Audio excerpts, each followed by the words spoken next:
Très chers frères et sœurs, très chers bénis de Yah, laissons que la volonté du Père soit sanctifiée, que son règne vienne et que celui-ci passe. En vérité, parce que nous sommes fatigués avec ce monde, nous sommes fatigués avec le traitement que nous subissons du jour au lendemain.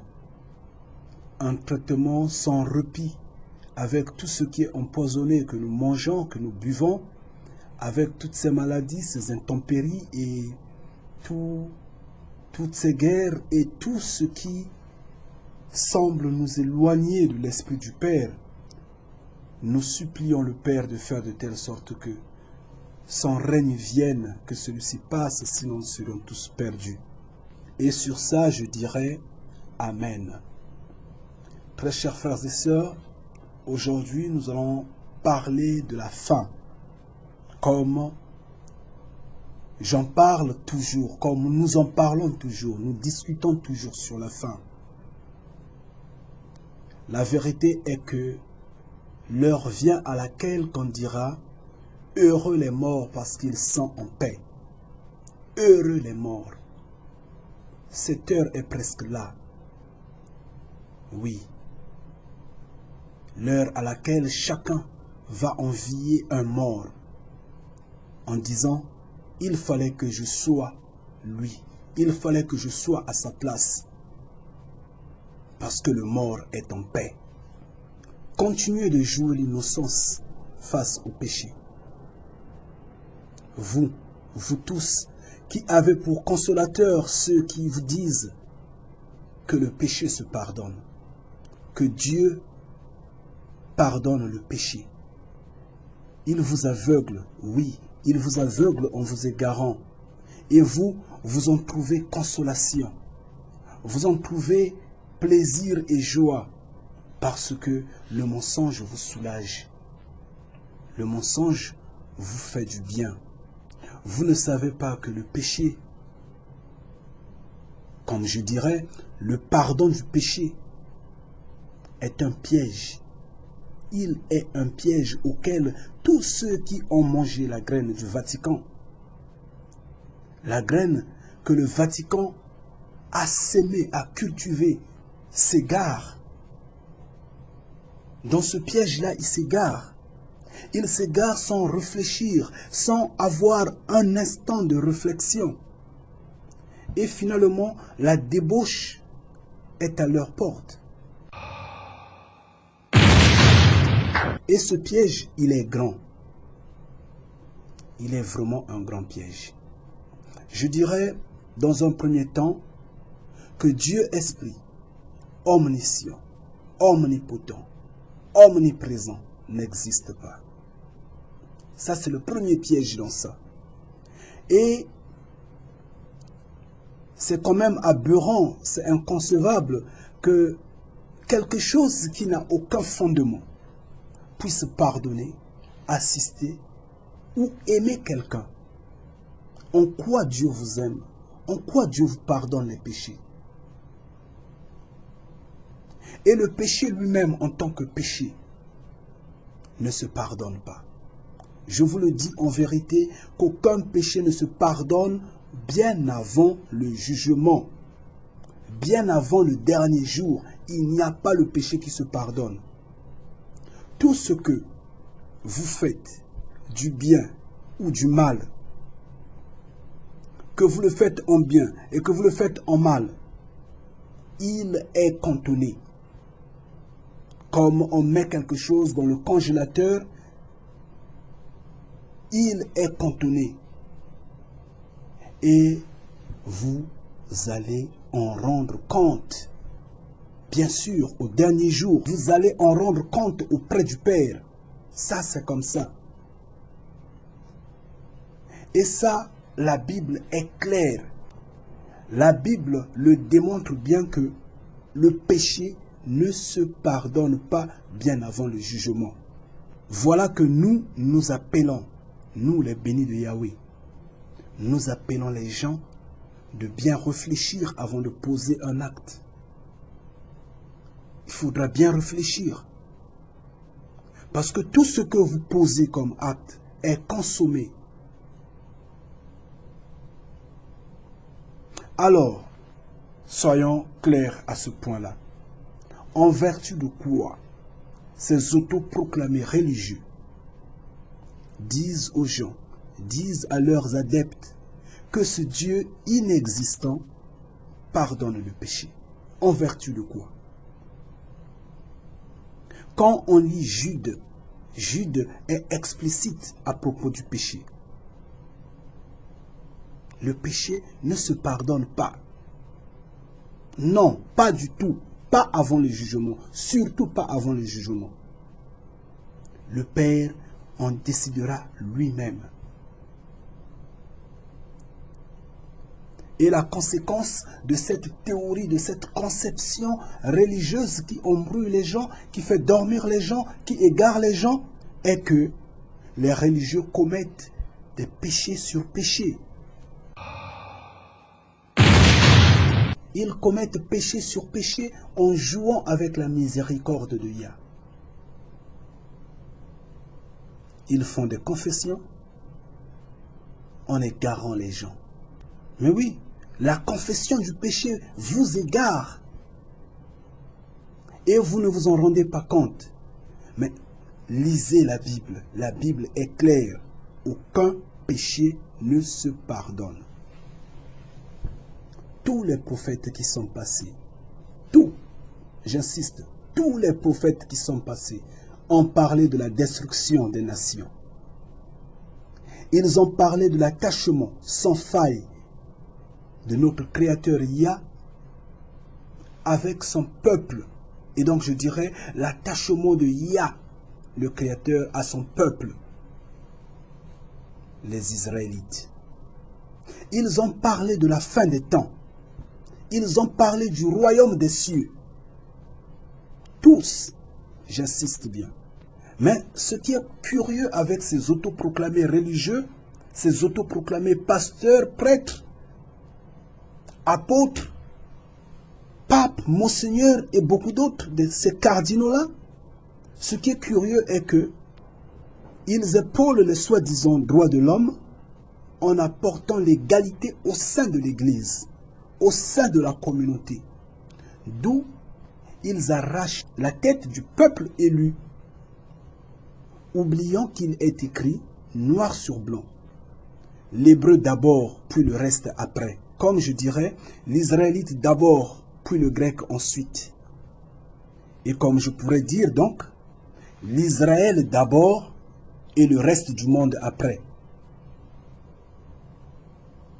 Mais eux, ils font de telle sorte, ils créent des conceptions, des théories qui endorment les gens,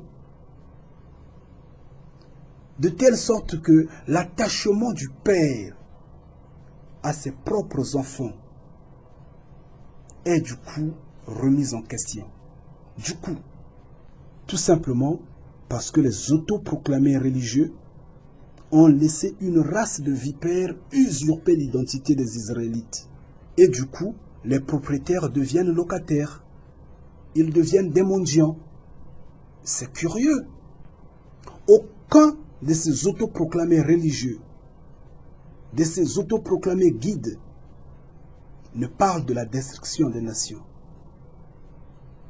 Personne ne parle de la fin des temps. Tous parlent des bénédictions, miracles.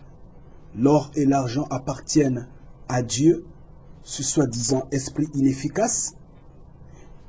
Ils proclament le matériel pour continuer de berner ceux qui sont faibles en esprit.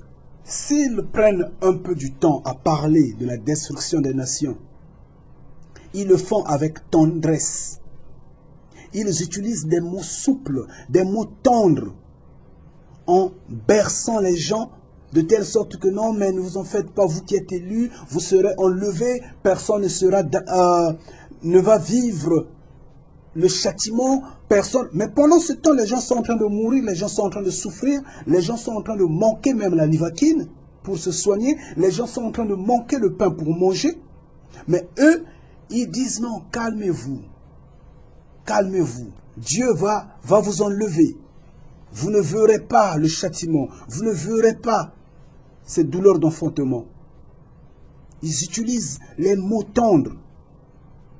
Mais on ne dit pas la vérité tout en étant tendre. Non, pas du tout. La vérité est vérité. Et la vérité fait mal.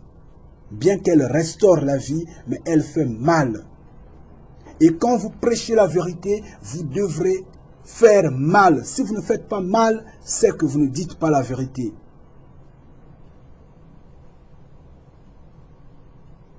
Et tous ceux qui parlent des cieux en vérité, tout ce monde-là, je dirais, ceux qui parlent du Créateur vivant Yah, subissent des traitements particulièrement centrés sur les persécutions. Mais eux, ces autoproclamés prophètes, ces autoproclamés pasteurs, prêtres, monseigneurs, papes et autres, ne sont jamais persécutés. Jamais. Au contraire, ils vivent dans la paix et dans l'aisance totale. Parce qu'ils se sont rangés dans un système qui les favorise. Les droits de l'homme, la démocratie et beaucoup d'autres. Mais c'est un système qui ne bénit pas le Créateur de l'humanité. Et en quoi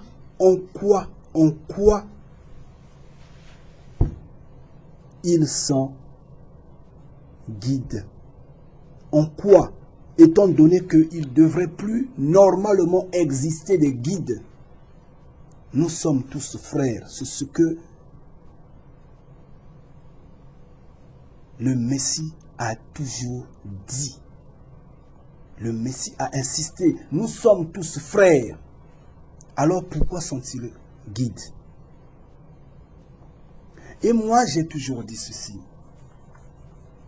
Ceux qui sont en Afrique meurent de disette. Ils meurent des maladies. Ils tombent sous les balles pendant des guerres. Ils meurent de toute forme de dictature, de traitements que les font subir les politiques. Ce système-là. Ils font la une des journaux, la une des tabloïds. Ils sont des sujets de ricanement, de moquerie, d'injures. Et voilà ce qu'ils méritent. Soi-disant, ils sont pauvres. Ceux qui sont en Occident, dans les pays développés, rigolent.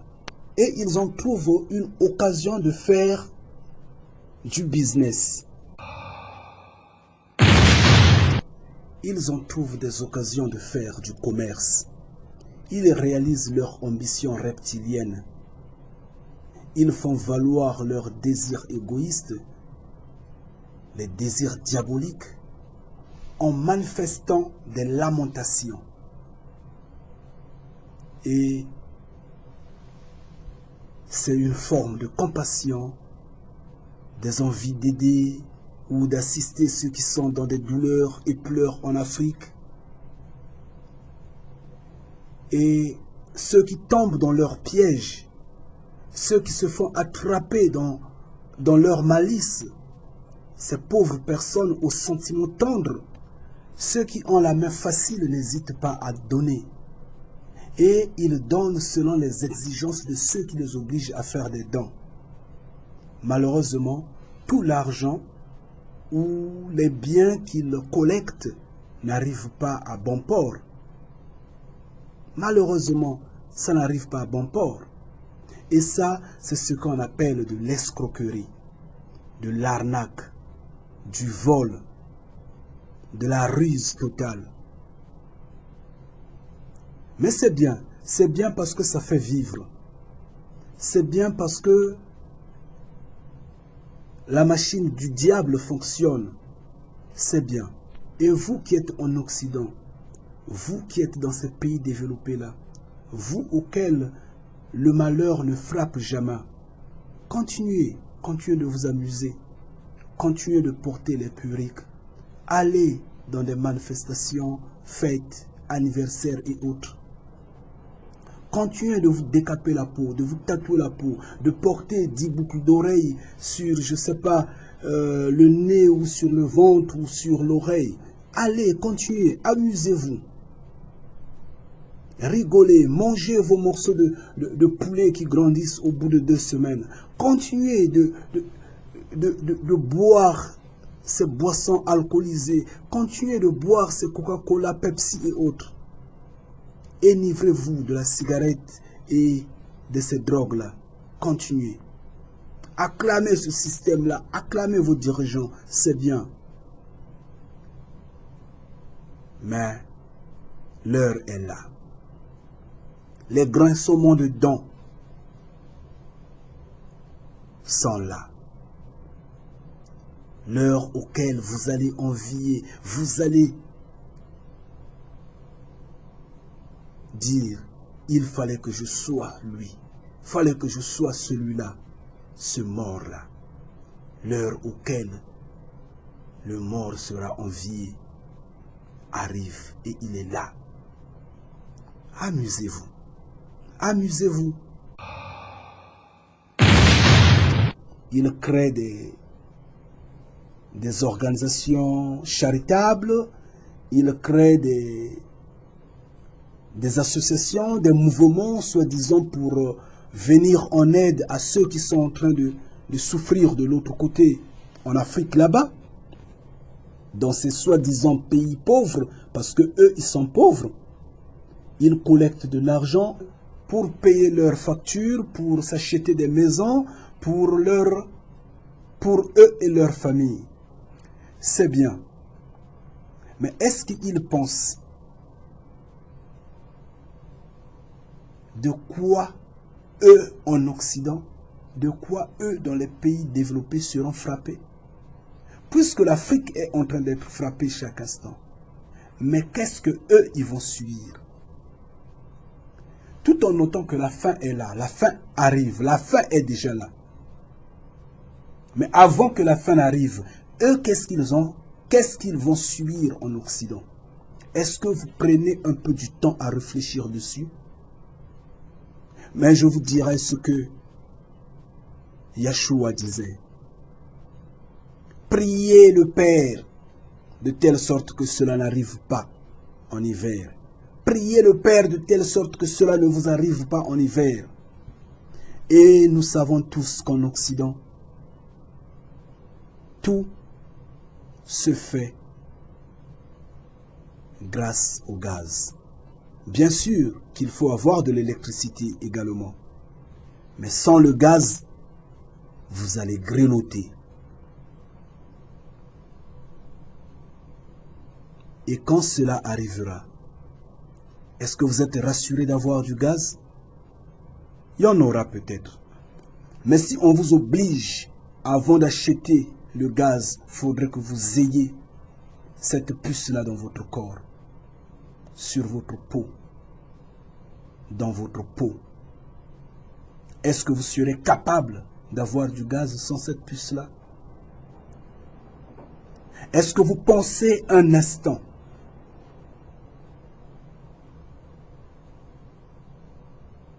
ce que vous allez devenir? Chers frères et sœurs, je vous en prie, il est l'heure de la repentance. Ces hommes-là qui parlent, miracle, miracle, l'or et l'argent appartiennent à Dieu. Moi je dis que ce Dieu est inexistant, il est impuissant, il n'est pas celui qui peut sauver. J'insiste, parce que le créateur de l'humanité n'est pas esprit.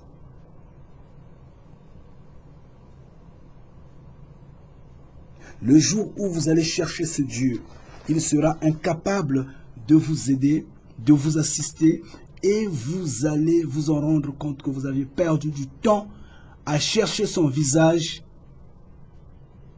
étant donné qu'il n'en a pas. Il n'a pas de visage. Chers frères et sœurs, je vous en prie, pensez à demain. La vie est un don précieux que le Créateur Yah nous a donné pour l'éternité. Le prophète Jérémie est bien ferme quand il a fait boire à chaque nation vivant sur terre sa part de coupe. Et donc, chacun sera brisé. Chacun sera victime de ce châtiment-là. Personne ne sera épargné. Donc, c'est bien de rigoler. C'est bien de penser que ça n'arrive qu'aux autres. Mais, continuez de dormir. Ça va vous arriver bientôt. Bientôt. Et je dis, j'insiste, tous ceux qui crient miracle, bénédiction, guérison, l'or et l'argent appartiennent à ce soi-disant Dieu inexistant sont des faux. Maintenant, le message n'est que unique. La repentance en parlant de la destruction des nations. Je suis ferme et quand je le dis, je suis déterminé parce que je sais que j'ai le mandat du Père et je le dis en vérité. Et personne ne pourra dire le contraire à ce que je dis. On vous persuade avec ces conceptions primaires-là qui vous font comprendre que la vie c'est sur terre. Il faut s'accaparer, il faut trouver tout le bien possible pour vivre dans la paix, dans la joie. C'est du mensonge. Ces mêmes personnes fondent des théories, montent des théories compliquées en vous faisant comprendre que le peuple de notre Créateur Yah est bigarré et que les Israélites sont de toutes couleurs, donc toutes les races. Moi je rigole, je dis, je suis désolé, franchement. Le peuple de Yah, le Créateur Yah, est bigarré, je le dis oui. De toute race, je dis oui. De toute couleur, je dis oui. C'est simple à comprendre. Qui a créé l'humanité? Mais c'est par sa volonté, c'est par son amour, c'est par son commandement, c'est par son ordre qu'on a créé cette humanité-là. Et tout ce peuple-là, ces humains qui sont sur terre l'appartiennent. Et c'est normal que son peuple soit bigarré. Mais il a un peuple spécifique, je dis bien un peuple spécifique avec lequel il a fait l'alliance. Ce peuple-là a une couleur unique. Ce peuple est noir. Et de ce peuple-là est venu tous les prophètes de la terre, dont on parle dans la Bible, j'insiste. Ils viennent d'au-delà du fleuve d'Éthiopie. Ils viennent de là, de cette terre-là. Tous ces prophètes-là. Et ils ont insisté sur l'attachement du père à ses enfants. Mais pourquoi ces hommes-là, ces autoproclamés prophètes, essaient d'embrouiller les gens en déracinant ce qui est saint, ce qui est propre?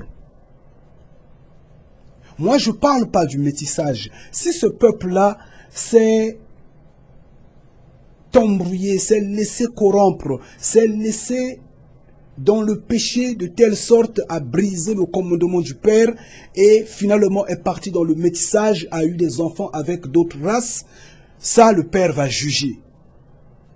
Ça, le Père va s'en occuper. Ça, c'est un autre problème. Mais je parle de ce qui est saint, de ce qui est du Père. Quand il dit « Mon peuple, je l'ai laissé à la proie de tout le monde, des oiseaux de la terre, à la proie des animaux des champs. Ce peuple-là, il est noir. Ce peuple-là a une couleur, pas des couleurs, une couleur. Je dis, je mets le métissage à côté. Ce que je dis, j'insiste.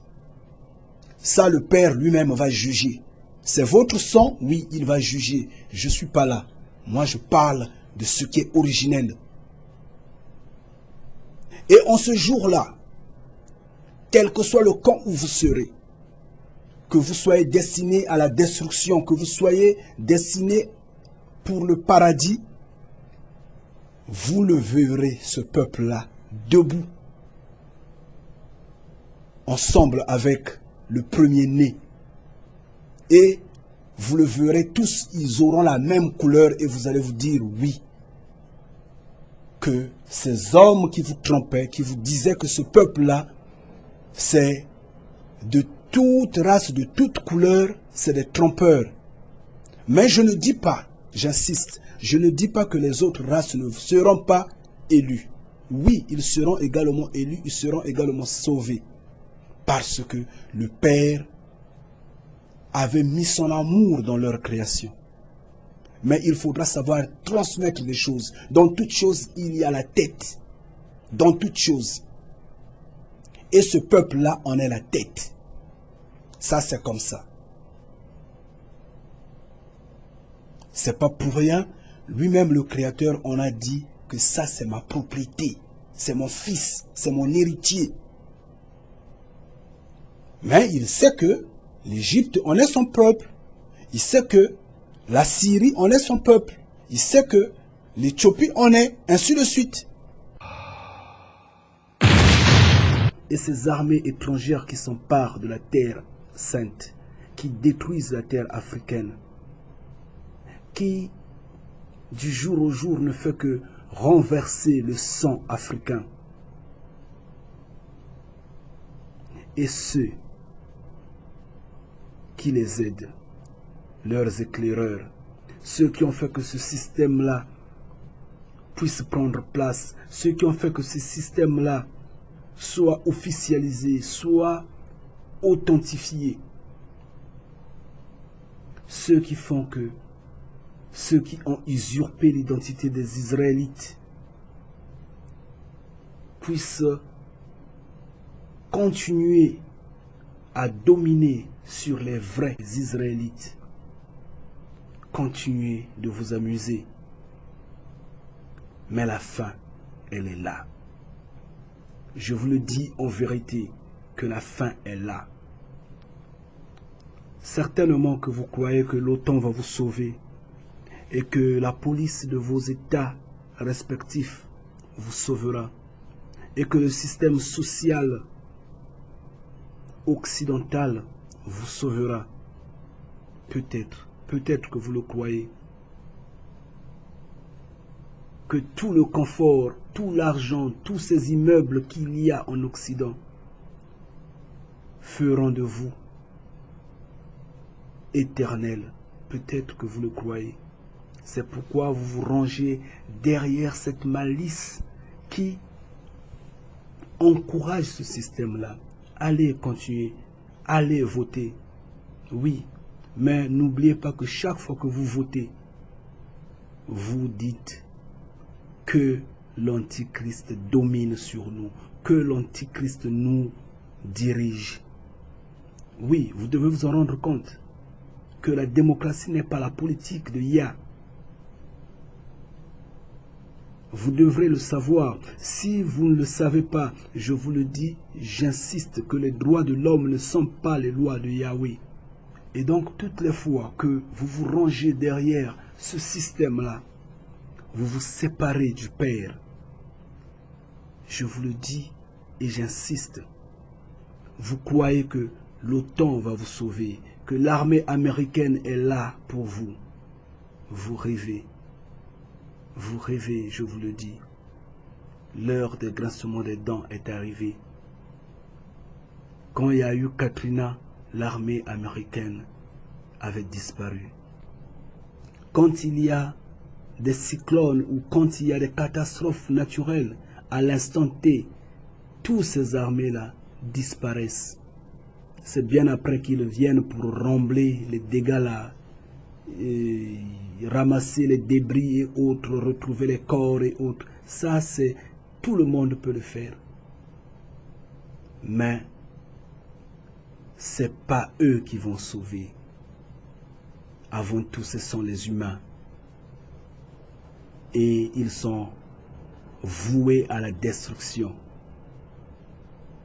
Et si vous ne le savez pas, je vous le dis en vérité, restez un moment, vous allez voir ce scénario-là à la manière hollywoodienne, vous allez bien le vivre en live.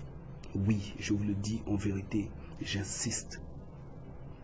Donc vous, continuez de vous amuser, continuez de crier, continuez d'encourager ce système-là, d'être derrière ceux qui ont usurpé l'identité des Israélites. Continuez à copier leur modèle de vie, oubliant vos sources, oubliant en vérité qui vous êtes, oubliant votre destinée. C'est pas grave. Mais le Père va tout détruire. Chers frères et sœurs, chers bénis de Yah, ne perdons pas un instant que nous sommes dans les derniers temps, que nous devrions avoir peur, avoir la crainte du Père, que nous devrons craindre le mal, que nous devrons nous évader, nous éloigner du péché, car le diable est un lion affamé.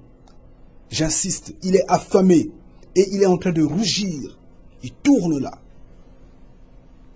Il tourne tout autour. Et notez que vous êtes faites du sang et de la chair. Et le lion aime la chair et donc le sang. Faites attention. Que Yah vous protège. Que le Créateur Yah vous bénisse. Qu'il vous conduise, qu'il veille sur vous. Amen. Jésus avait dit, je suis le Fils de l'homme.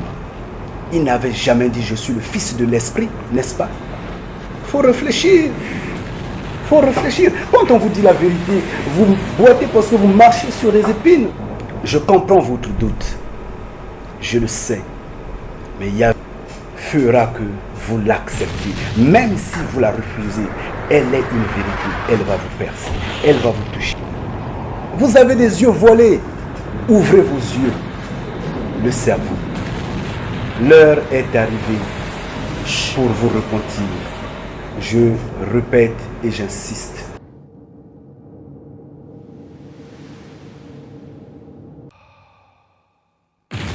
Jésus-Christ disait que le salut vient des Juifs. Jésus qui est votre Seigneur et Sauveur disait que le salut vient des Juifs. Vous avez des yeux voilés. Ouvrez vos yeux. Le cerveau. L'heure est arrivée pour vous repentir. Je répète et j'insiste.